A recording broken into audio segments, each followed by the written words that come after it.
mbokk ñuy teewlu ci Sénégal 7 tey ñu am mbégte ci suñu jotaay ji di dalal monsieur le maire de Diass directeur général du COSEC Mamadou Ndione monsieur Ndione ñu ngi lay nuyu. maa ngi lay fay Mbissane di nuyu téléspectateur Sénégal 7 yëpp. di nuyu sénégalais yëpp rawatina waa Diass. waxtaan wi nag lu ko tax a jóg mooy lu ñu dëgmal muy élection législative yu ñu jëm donc question bu ñu lay njëkk a posé fii ci Mbour Diass plus précisément situation bi nu mu fi demee vous êtes optimiste wala. waaw nous sommes aussi optimistes parce que à l'instar du pays parce que dëkk bi Sénégal yëpp optimisme moom la bennoo am. rawatina fii ci département de Mbour. et particulièrement à Diass parce que Diass quand même sunu coalition bi yaatu na. mais surtout population yi comprendre nañu les enjeux nationaux de ces élections. waaw donc am nañu yaakaar waaw. amul ay division comme nu mu amee ci yenn localités yi wala. waaw bon xam nga législative moom boo ciy dem toujours li ëpp solo mooy nga garder le pôle intact. bon déjà au niveau de Benno Bokk Yaakaar parti yi ci bokk gisuma benn parti au niveau de Diass mu ne officiellement jàppuma ci élection yi donc ñëpp ñu ciy jàpp. même au-delà de Benno également amoon nañ ay alliés traditionnels yoo xamante ne bokk noonu nañ sax ñenn ñi au niveau national ci yeneen coalition mais ñooñu fas nañu yéene ànd ak ñun te incha allahu ci biir campagne bi dinañ ci rendre compte. voilà mais coalition moom ku sañoon da ngay gën a yaatal le plus largement possible mais toujours dina am ñoo xamante ne mën nañ bañ a bokk ci démarche boobu. voilà mais l'essentiel des partis l'essentiel des populations n'est-ce pas jàpp nañ ne comprendre nañu un peu l'enjeu des élections mais ñun aussi on a 21 jours pour gën a wàcc ci terrain bi delloo buum ca boy ba comme ni ko gars yi waxee. au niveau national élection yi yan enjeu moo ci làqu ci sa gis-gis.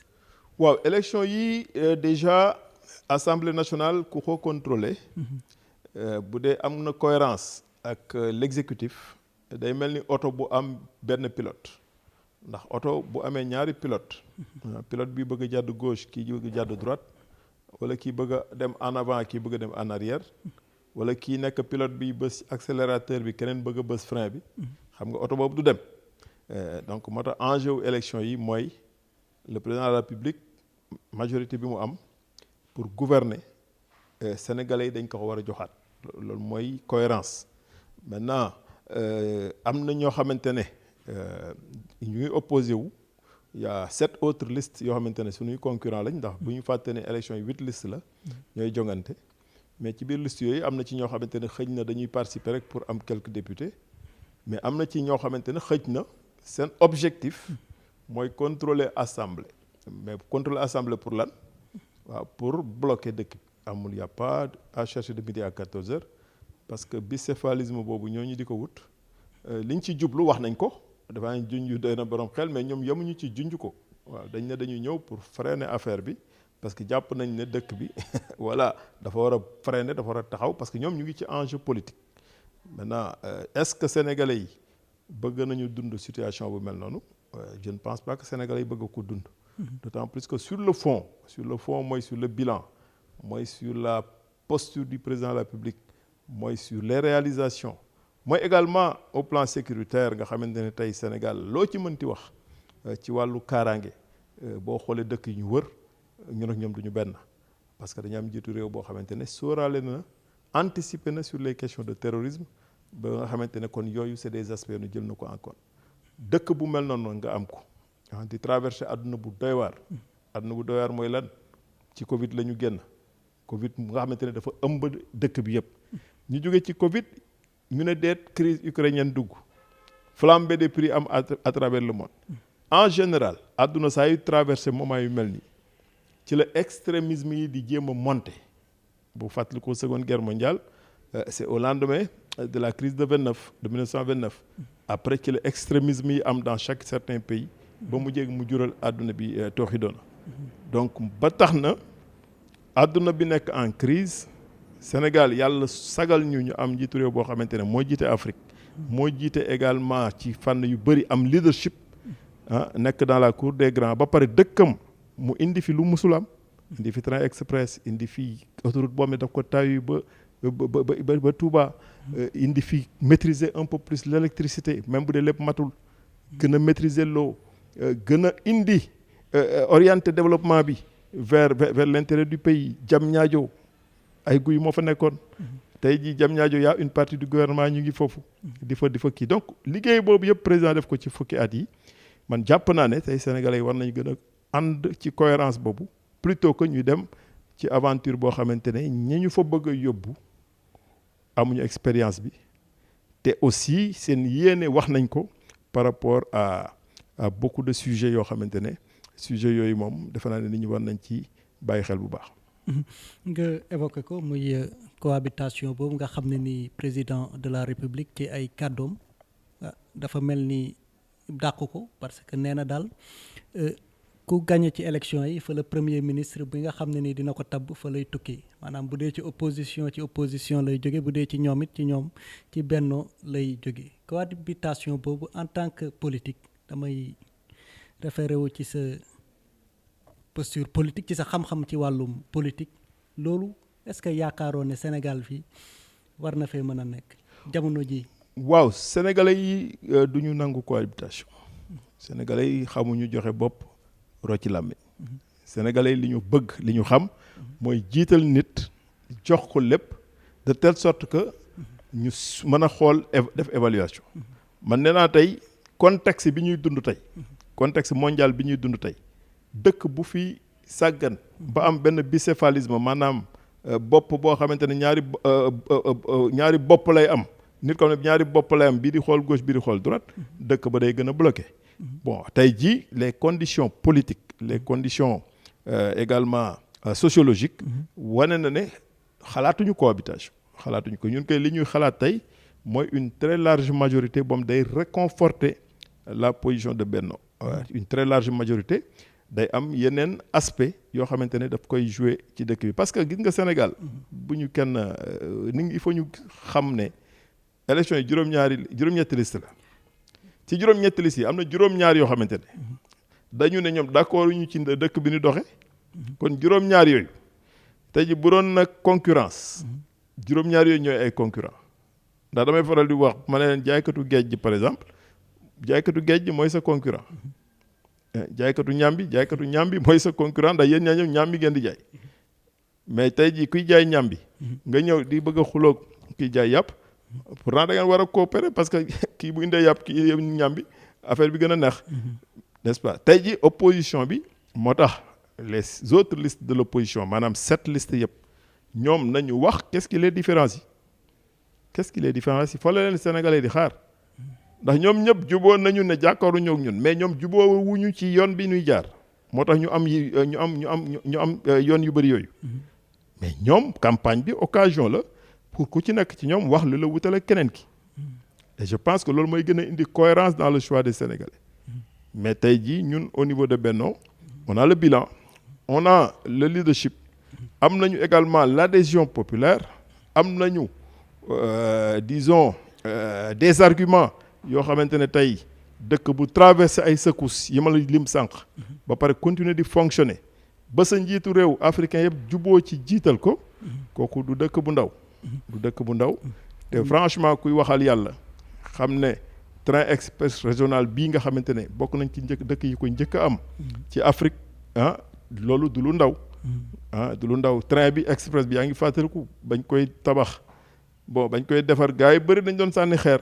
bon tey ñu doon sànni xeer ñoo sànneetuñu xeer bon ñu ngi ñëw daan président dollil ñu train yi li tubaab di wax naan on a toujours tort quand on a raison trop tôt maanaam njiitu réew mi vision bi mu amoon ba indi train express gis nga li mu réglé te pourtant bañ koy def ku jéegi la mu ñu doon wax d'accorduñ ci lañ doon wax est-ce que d'accorduñ ci boobu ñeme nañ ko wax Sénégalais yi tey xam nga BRT déggoo ci coow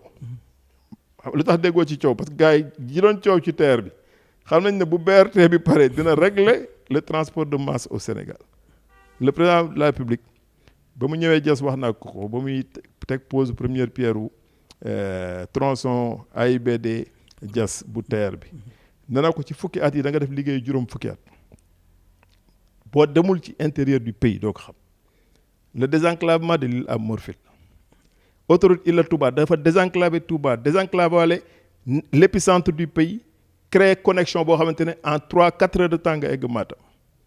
nga egg feneen fu le plus loin possible temps yi passé dem naa Saint-Louis may hésité naan à part de Saint-Louis fekk ma war a dem Kanel ma naan diggante dama Saint-Louis Kanel j'ai 2 options mënoon naa jël yoonu Dagana bi jël ko ci kaw na le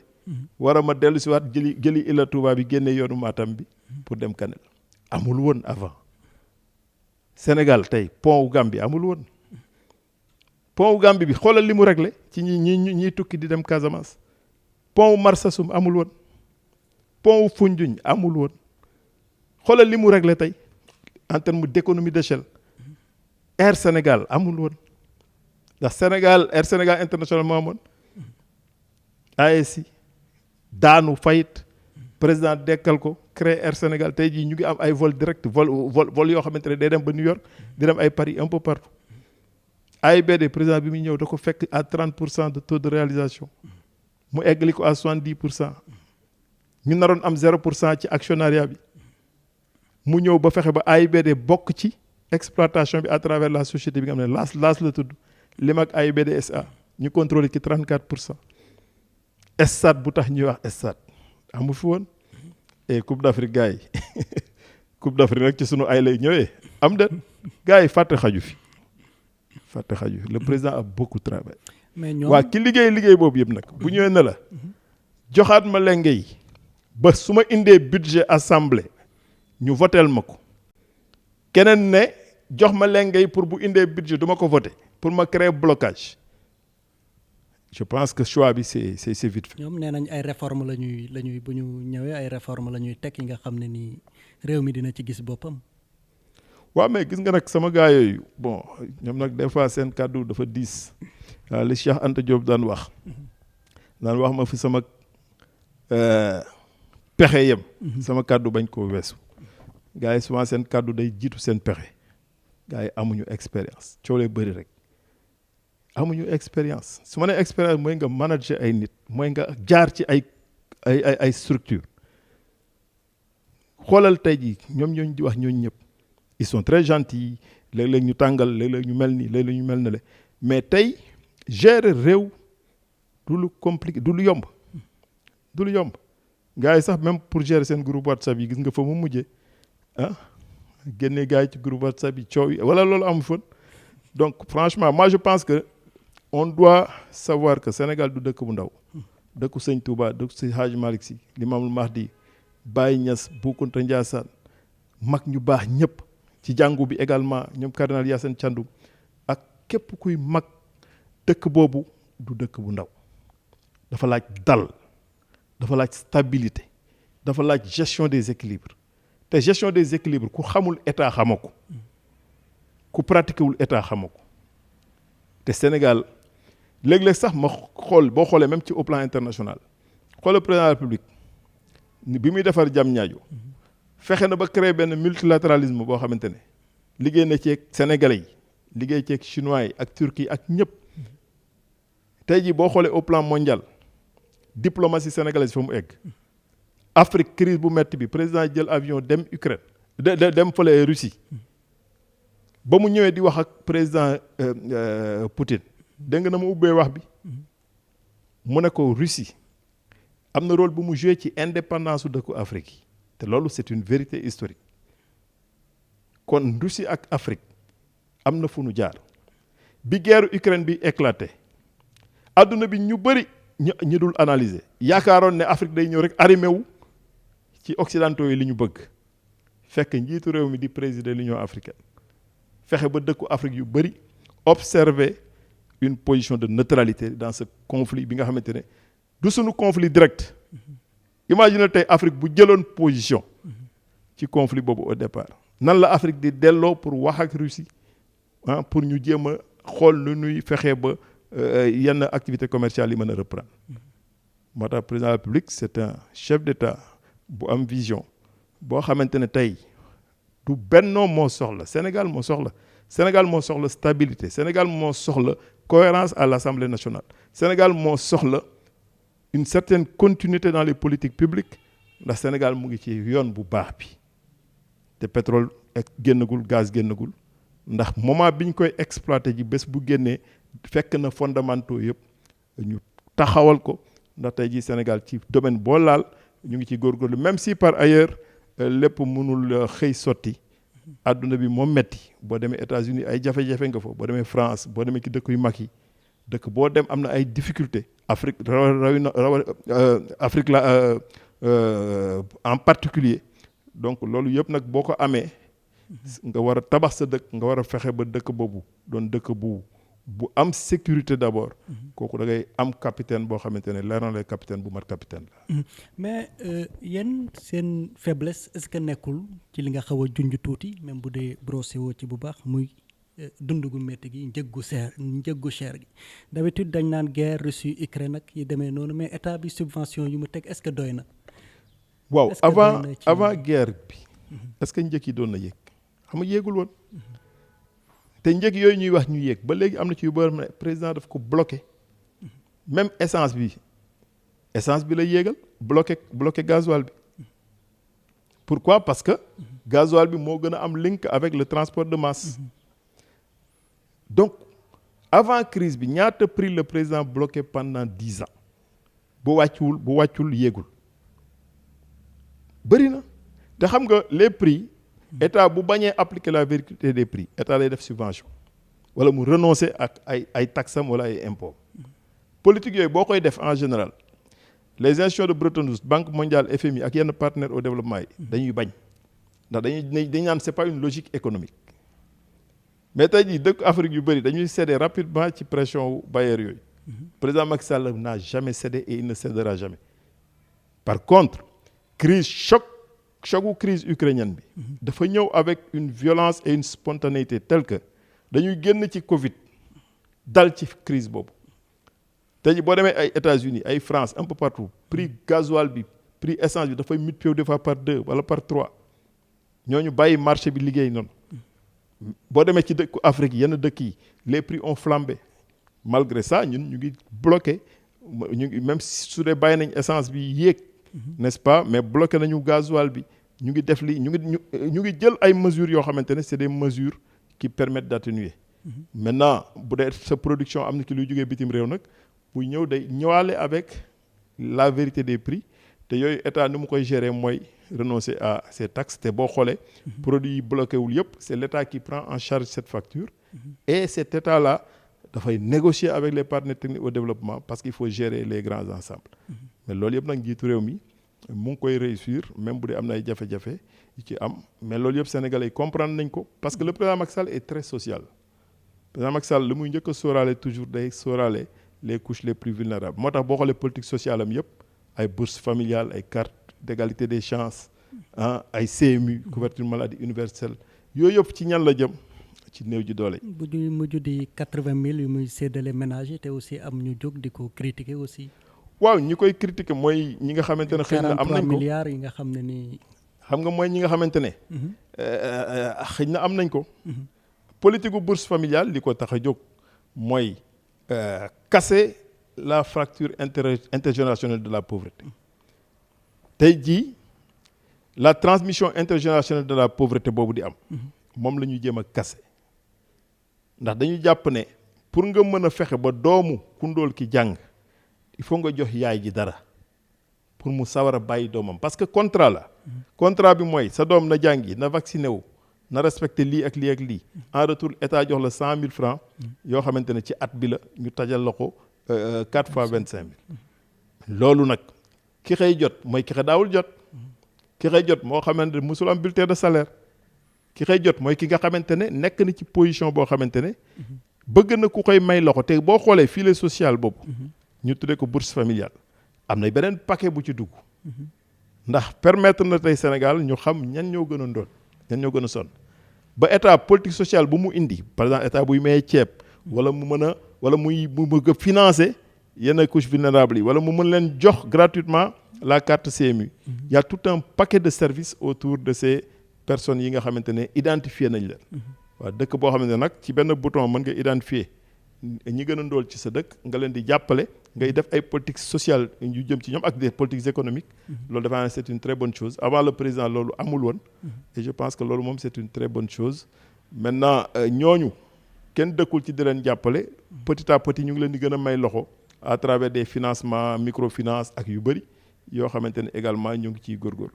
mais dëkk boo dem tey ji boo demee France y a le revenu minimum d'insertion, n'est-ce pas am na ñoo xam ne ay RSA ay RMA donc yoo xamante ne dañuy fay sax ay nit yoo xamante ne jàpp nañ ne dañu sonn trop. loolu moom mënul dañ ci àdduna.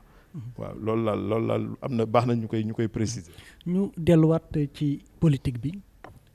suivre nga tension préélectorale bi nga xam ne nii seetlu woon nañ ko fi ak radicalité benn parti de l'opposition notamment Yewwi Askan Wi ñoom seen discours tiitalu la parce que ñoom dafa mel ni dañ leen attaqué dañ leen sës ci miir bi complètement. waaw xam nga wolof yi dañuy faral di wax borom gémmiñ gu naaj di wax jàmm. waaw wolof yi dañ koy faral di wax.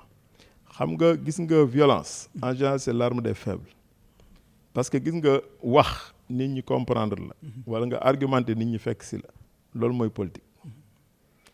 man des fois damay sax wax ne ñun ñi nekk au pouvoir souvent ñun ñoo war a sax gën a am le sens de la mesure vis-à-vis de ces gens-là parce que ñoom ils se nourrissent de ça. ñoom dañuy bëgg a créer benn bipolarisation ñëw di wax ci Benno pour Benno wax ci ñoom comme ça ñu fàtte yeneen liste yi du leneen seen stratégie loolu la bu ñu sayoon suba ngoon ñoom ak waa Benno ñooy wax alors que y a 8 listes yu dem élection 8 listes yooyu ku nekk am na looy proposer nit ñi kon 8 listes yëpp ku nekk war nañ la déglu donc ñun moo tax ñun def communication boo xamante ne day pousser nit ñi ñu votel ñu expliquer nit ñi àdduna bi nu mu mel jaxasoo bi ci àdduna bi ak risque yi am par rapport à l'environnement sous-régional nga xamante ne tey boo demee Mali xam nga la fa xew xam nga la xew Guinée xam nga la xew Burkina xam nga li xew Guinée-Bissau xam nga li xew Gambie xam nga li xew ci sa dëkk yi la wër dëkk yooyu yëpp il compte sur le Sénégal en termes de sécurité en termes de stabilité au-delà de dëkk yooyu boo demoon ba ay Niger ay Côte d'Ivoire ñooñu ñëpp pour ñoom un Sénégal puissant un Sénégal stable un Sénégal boo xamante ne dafa dëgër dafay am lu mu jeexital bu muy am ci seen dëkk ñoom kon tey ñun ci loolu la ñu war a gën a communiquer maintenant beneen liste mën na bëgg noyer yeneen liste opposition yi ñëw di wax ci Benno pour Benno wax ci ñoom maintenant yeneen liste opposition yi nag ñoom lay lancer appel foofu c'est à l'opposition de dire c'est aux listes de l'opposition de dire ce qui les différencie man ñambi lay jaay ma ñëw ci marché di concurrence yi jaaykatu yàpp man kay jaaykatu ñambi bi laay ñëw ne ko sama ñambi wi pour loox la sama ñambi du ñambi ordinaire ma jéem a jarle mais nga topp jaaykatu yàpp bi naan ko sama ñambi baax na pour ñu fàtte ba yeneen jaaykatu ñambi yi moo tax nag c'est à l'opposition am na ci nag ñu xamante ne ay nandite lañ commencé nañu yeewu tuuti di wax li leen différencier ak yeneen listes yi je ne pense pas que les 7 listes de l'opposition ñoo bokk projet de société je ne crois pas sur la question de l'intégrité territoriale est-ce qu'ils ont la même vision sur la question de la sécurité est-ce que ñoo bokk vision sur des questions économiques est-ce que ñoo bokk vision sur des questions démocratiques est-ce que ñoo bokk vision je ne pense pas parce que ku dégg discours yi olof yi ñoo ne ku wax feeñ gars yi ku wax feeñ da ngay gis kii wax fii nga xam fa mu dëkk nga xam fan la jëm même dans le cadre de l'environnement sous-régional et des relations internationales ku ci wax di nga xam quel est son modèle de développement léeg-léeg ma gis yenn opposants ñu ñëw citer benn dëkku Afrique en oubliant que dëkku Afrique boobu njiit ba fa nekk bu ñu xayma 94 la nekkoon premier ministre 2000 mu nekk président ba tey mu nga fa président léeg-léeg ñu citer ko sax dëkk boobu du ma joxe tur naan dëkk boobu dëkk bu dox la waaw parce que président ba fa nekk jàmbaar la Afrique àdduna bi yëpp naw nañ ko par son leadership ils oublient que ce président là 94 la fa nekkoon dëkk boobu ci guerre la jóge woon 94 guerre bu métti yaa ngi koy fàttaliku bul tudd turam bugguma tudd tur ñëpp xam nañ junj doy na borom xel président ba fa nekkoon fa depuis 2000 ba tey mu nga fa boo jëlee 2022 nga yokk ci 6 ans yooyu président boobu mu ngi fa depuis 28 ans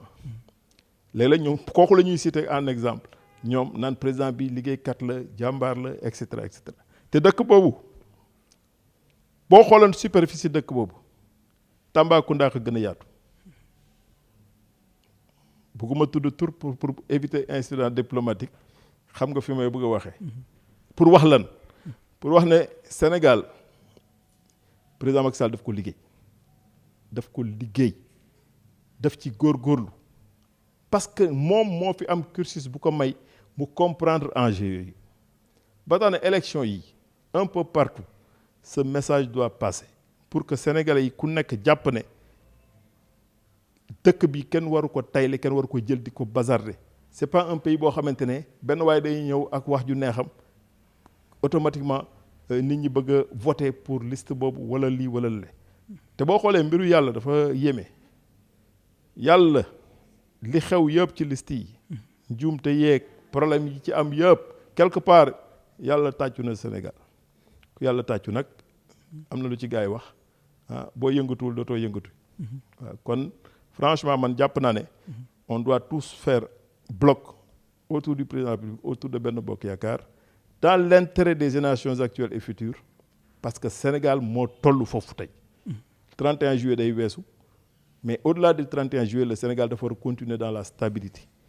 waaw te élection yi man gëm naa ne un peu partout buñ ci góorgóorloo Benno mën na ko remporter très largement un peu partout.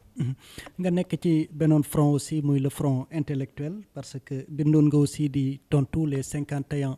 universitaires yu jógoon di joxoñ baaraamu tuuma décision yi nga xam ne ni tukkee na ci conseil constitutionnel lu waral taxawaay boobu. waaw ñooñ nag samay naataangoo lañ man universitaire la comme ñoom daaw mois de février bi dëkk bi avant les événements de mars dama gis ne amoon na 102 boobu sax 102 universitaires yu signé woon benn papier bu tàng sax jëmale ko ci état du Sénégal ma tontu woon leen amoon na sax sama rakk Felwine Sarr feelu woon na leen ci période boobu moom aussi ma tontu woon ko boo gisee may sawar léeg-léeg di tontu intellectuels yi comme man dama jàpp ne intellectuel dafa am responsabilité intellectuel mooy kan mooy koo xamante ne du ñëw ne c'est noir ou c'est blanc intellectuel day def analyse bu xóot àdduna képp koo gis boo nee damay gis lépp mat ci nit ki ma doog a ànd ak nit ki doo ànd ak kenn loo gis dina am loo xamante ne dina tax nga ne d'accord ma ci lii wala nga ne lii kat ànd naa ci mais da ngay xool globalement li nga ne li tane wala trajectoire bi ñu jëm est-ce que globalement baax na nga ànd ci des fois nag le problème de nos intellectuels mooy lan mooy ils ne réfléchissent pas à partir du réel ñaari intellectuel moom ki xam ne day wéeru ci réalité def réflexion ak ki nga xamante ne moom day xalaatay fee xalaatam bëgg a jël réalité bi coûte que coûte mu egsi ci xalaat boobu moo tax intellectuel saa yu bindee dañ ko war a tontu pourquoi parce que intellectuel c'est un créateur d'émotion enseignant bi jàkkaarloo ko ay étudiants dinañ ko fan parce que day wax ñu naan waaye kii nandite la kii il est bon et cetera mën na dem ba mujjee gi lépp lu muy wax dañu jàpp ne dëgg la moo tax les 51 quand ils ont écrit nee naa leen seen opinion ngeen joxe parce que le droit bi ngeen wéeru pourquoi avocat am li tax avocat am parce que le droit s'interprète ñoom seen interprétation collective lañ joxe ñu attaqué préfet attaqué décision wu préfet attaqué décision wu gouverneur attaqué décision wu cour suprême attaqué décision wu conseil constitutionnel quand des intellectuels se liguent ensemble pour attaquer la décision de structure yi nga xamante ne ñoom seen bopp xam nañ ne structure yooyu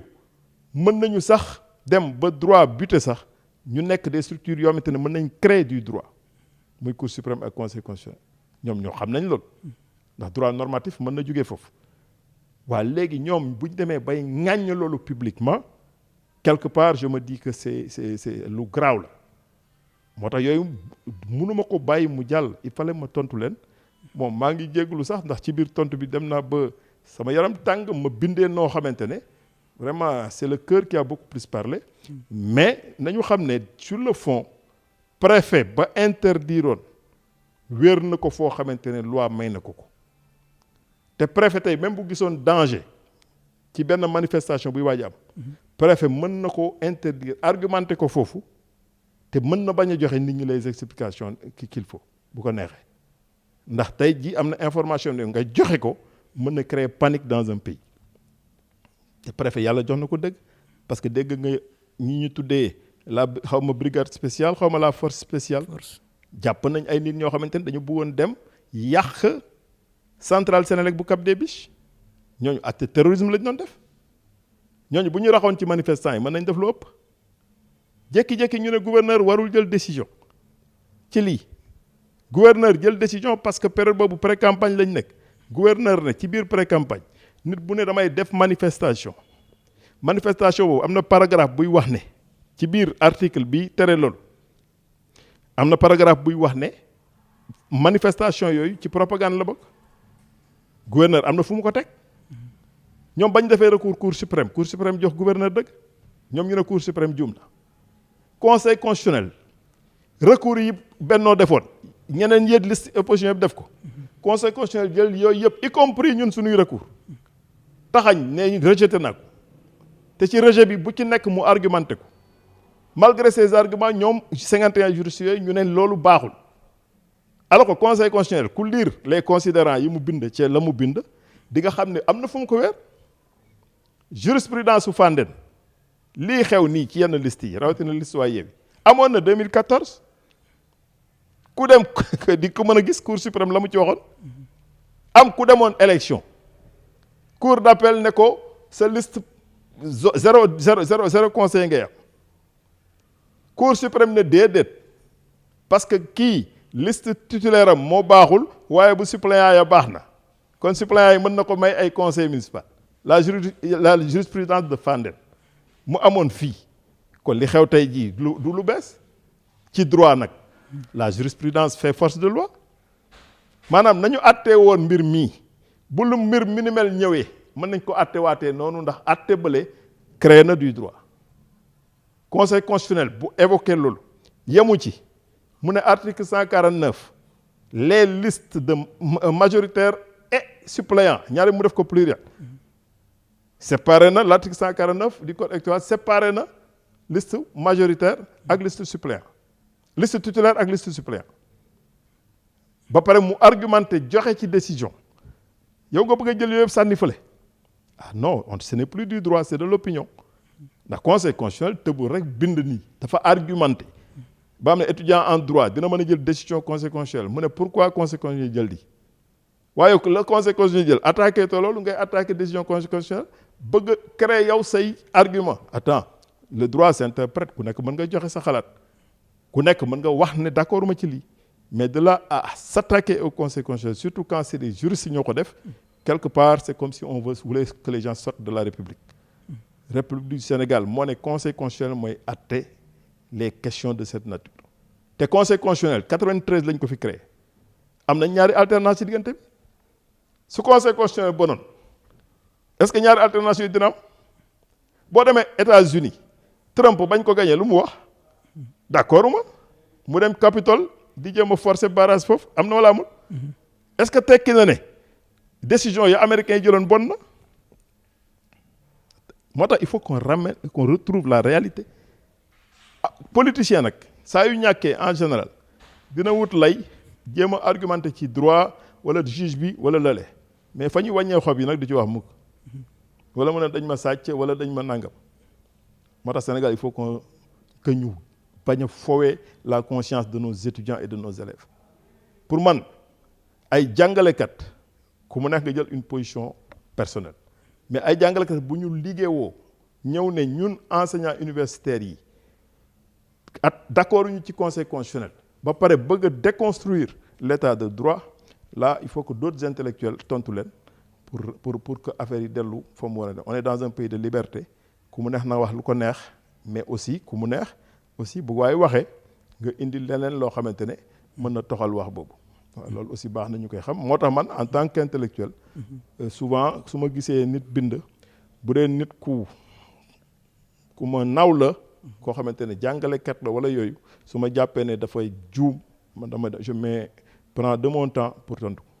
En dehors du front intellectuel nga nekk aussi ci front culturel bi ak clip bu waa Bideew bu bees bi nga jagleel ko campagne bi ngeen dëgmal clip boobu. Bideew bu bees man dama leen jàppale rek. ci texte bi. waaw samay xale yu baax lañu ñoom dañ comme damay faral di waxtaan ak ñoom. donc waxtaan nañu un peu sur la situation du pays. stabilité bi jàmm ji comme ñoom yàgg nañ ci way moo ci biir waxtaan bi nag ñoom ñu am envie n'est-ce pas joxe seen participation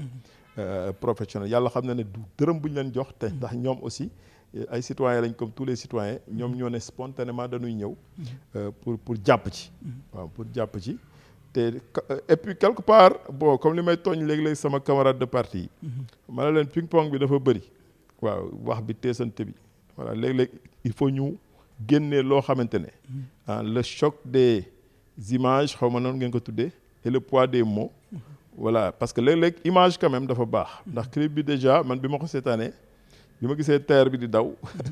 voilà ma gis Coupe d'Afrique bi joueur yi penalty Sadio bi gars yi ki yor ma ne tiens li yëpp xew na fii gars yi bu ñu fàtte xaju fi président Macky Sall ci ayam la ñu am stade bii ci ayam la ñu am Coupe d'Afrique ak ay yeneen Coupe d'Afrique ci basket yeeg yooyu ci ayam la ñu am train express régional ndekete yow ci ayam la ñuy waaj a tabax port bi gën a mag en Afrique de l'Ouest ci ayam la ñu eggali l'aéroport international Blaise Diagne bi nga xamante ne président Wade liggéeyoon na ko jusqu'à 30%. ci ayam la Ila Touba ñëw ñu fekkoon fi 32 kilomètres d'autoroute tey jii ñu ngi 200 et nangam kilomètres d'autoroute ci ayu président Macky Sall ci la pont Gambie ñëw ndekete yow pont Foundiougne gars yi fàtte xaju fi mbisaan ci ayu président Macky Sall ndekete ci la pont Foundiougne ñëw ndekete ci la pont Marsassoum ñëw ndekete ci la Air Sénégal ñëw ndekete mën nga wax ay ndekete yu bëri dans tous les secteurs ci wàllu céréales on est à 3 800 000 tonnes ñu ngi jigoon ci 1 100 000 tonnes de céréales gerte gi 527 000 tonnes la woon 2011 tey ñu ngi 1 400 000 tonnes pomme de terre 190 000 tonnes la woon tey ñu ngi 406 000 tonnes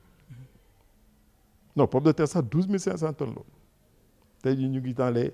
400 000 tonnes ñam bi tey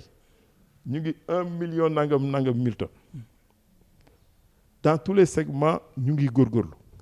DER amul woon daaw ñu financé ñi amul garantie tey la DER finance sans garantie ak yeneen même bu doyul mais yooyu ay guleet lay fi am bourse familiale amu fi woon toolu courant clip bi wane na ko 0 lañ ci amoon tey on en a 8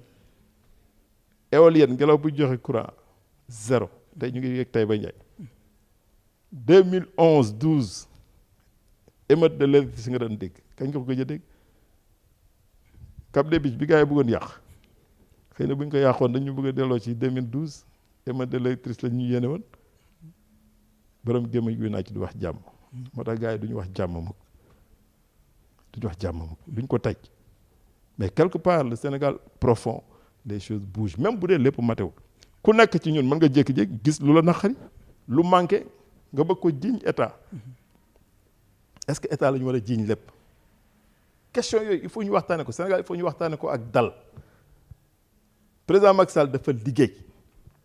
il a beaucoup travaillé on a des lacunes dans certains secteurs mënul ñàkk c'est des œuvres humaines juum mën na am lépp mën na bañ a mat mais globalement ñu ngi liggéey loolu aussi baax na bu ko gars yi waxul ñun ñu wax ko nag saa ñu ko waxee gars yi mer nag waaw ñun nag dinañ ko wax gars yi moom saa yi waxee mais gars yi nag xaw ma ndax ñoom ñu ngi dugg ci terre bi wala déet gars yi ñu doon sànni xeer ci terre bi mais terre bi seen terre la ah yéen waa opposition kan dugg ci terre bi ngeen xappi ngeen dugg ci Air Sénégal ngeen dugg ci pax yéen ko moom yéen a tax président def ko jël leen Ila Touba yéen ko moom c'est pas pour le président pour yéen la pour ñun la c'est ça la République mais restons républicains sàmm suñu réew fonk suñu réew jàpp ko bëgg ko c'est ça l'enjeu ku ci nekk nag mën nga ne suppu kànja ma gënal domoda kooku dara nekku ci mais domoda neexul bu ko kenn wax waaw. kàddu gu mujj gi. kàddu mujj bi mooy loolu li ma wax léegi suppu kànja ma gënal domoda ku mu neex wax ko mais man du ma wax mukk domoda baaxul neexul waaw ma tax na c'est pour une façon de dire aux gens que nañu dellu si njiitu réew da nga koy jox cër da nga koy respecter bu dee yow da nga aspirer suba pour nekk njiitu réew nañu sàmm kàddu yi sunu kilifa diine yi dañ la war a protéger wala ñu nangu kenn di leen attaquer di leen yàq loo xel toll ni xeme mais en général les gens qui veulent instaurer autre chose que la République s'attaquent d'abord à ses fondamentaux li gaa ñi def ñoo ko tey dañuy attaquer suñuy guides religieux di attaquer les grands intellectuels di attaquer les journalistes di attaquer parce que ils considèrent que ñooñu c'est des sentinelles de la République dañu bëgg suba kenn ci ñooñu di hésiter naan su ma waxee est-ce que xale yi duñ ma xawi sama sutura su ma waxee est-ce que xale yi duñ ma clash ci réseaux sociaux yi tout ça dañ ko planifier parce que ils se disent que ñooñu bu ñu leen attaqué ba ñëpp ne selew noppi ñu doog a dérouler seen programme qui est un programme qui est en dehors de la République loolu la ñuy bañ ñun waa Benno moo tax suñu dëkk du ñu nangu kenn tasaare ko du ñu nangu kenn indi fi discours waaso discours régionaliste du ñu nangu kenn ñëw di ñu féewale moo tax Benno Bokk Yaakaar dinañu campagne ci jàmm ak salaam di souhaiter également toutes les 7 listes de l'opposition ñu campagne ci jàmm ak salaam te bàyyi wax bu teggi newul bi te bàyyi xuloo bi bàyyi xaste bi bàyyi saagante bi ku nekk campagne dem wax ak électeurs yi def li dal seen xel Sénégal nekk benn le 1er août ñu joxante accolade voilà continuer construire dëkk bi mais incha allahu Benno yaakaar nañ ne dina gagner très largement ces élections. jërëjëf may fàttali na ñu ngi doon dalal le maire de Diass et directeur général du COSEC Mamadou Ndione ñu doon teewlu ñu leen di dig daje ci beneen jotaay incha allah jërë ngeen jëf.